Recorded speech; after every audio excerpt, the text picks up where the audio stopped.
I'm beginning to wonder if religion started like in Neanderthals or right around in between Neanderthals and Neolithics. Of course it did, because there's something in between Neanderthals and Neolithics. But anyway, the they just found a string or something that was attached to a handle from Neanderthals like 50,000 years ago, and they're thinking, they're smarter than they actually gave them credit for. But anyway, I was thinking, if they had string, maybe they had religion. And who's to say that religion didn't start from a pandemics that happened with the same kind of flu-like symptoms as a flu? And so they had a pandemic, bam, spread all over the world. Well, I don't know how they'd spread all over the world because Neanderthals would have to. Maybe it spread all through their a multiple amount of places where they traded with and stuff, and they killed a bunch of people, and it was like, wow, it's something has an invisible hand that just wiped us all out. Well, they had the symptoms of it, and then they remember the symptoms, then they started getting the symptoms of the pandemic that wiped out, you know, maybe all of their, at least 90% of their tribe. Maybe that's what wiped out the Neanderthals, is a freaking pandemic that uh, that they couldn't, adjust to. And then the Neolithics uh, continued on because they had less hair or something, was used to being cold. But anyway, I'm just thinking that maybe the prayer and stuff was because somebody had the same symptoms, like flu-like symptoms, and somebody knelt next to them and brought them water, or whatever. Maybe brought them food as they puked, like a Neanderthal puking. And there was another Neanderthal that stayed with them on their knees, and like stayed at their, maybe they was sleeping on a slab of rock and they knelt next to the rock or something, and would go get food and stuff, but just stayed by their side or something. And and then just brought them food when they was heaving up, whatever, chunks of meat or whatever, and then they died choking on a chunk of meat.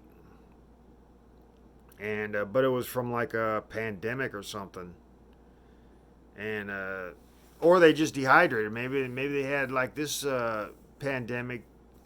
It evolved into diarrhea and stuff, and maybe they just dehydrated. Maybe they wasn't thinking about food, but they whatever they was doing, and the person stayed next to him. Well, that'd be kind of nasty being next to him during that. But anyway, maybe the kneeling and stuff, and just staying there, conscious and unconscious at their bedside was like somebody said, wow, they're kneeling next to somebody, and maybe they got through it. And everybody thought, wow, they're not going to get through it because they're, maybe they just had some bad meat or something. Of course, they probably had that all the time. They probably puked and everything else because they probably had spoiled meat. But anyway, I'm just saying, maybe basically the kneeling and just being at somebody's bedside, and then all of a sudden they came out of it. People took to kneeling next to people when they were sick. They tended to the sick instead of just maybe letting them, oh, they puking and it doesn't smell good, so, or whatever. And they didn't. And then all of a sudden, once after a pandemic, and then the next time the pandemic came through, that they didn't, they was like real good friend. Maybe the pandemic just swept through and just bam, they all had the same symptoms. Bam, they died within a couple weeks, and everybody realized the symptoms. They was doing this, that, and the other, and then like the flu came. You know, Whenever, and it hit again, and then what I just said. They stayed next to the side, and maybe a few of them stayed next to the side because wow, you're the whatever, whatever reason they stayed next to him. But then it became a habit for people that were sick that they'd kneel next to them for a long amount of time, and that's where maybe kneeling and just passing out next to them, in a certain position came from, and tending to the sick.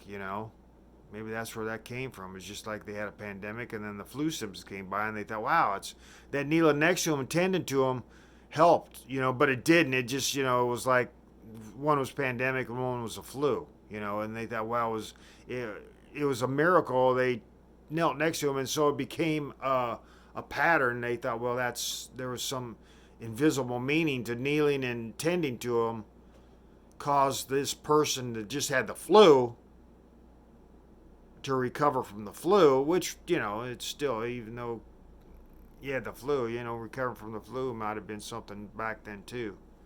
But or whatever it was, maybe they just had cold and they had the sneezing symptoms or something like a flu or whatever.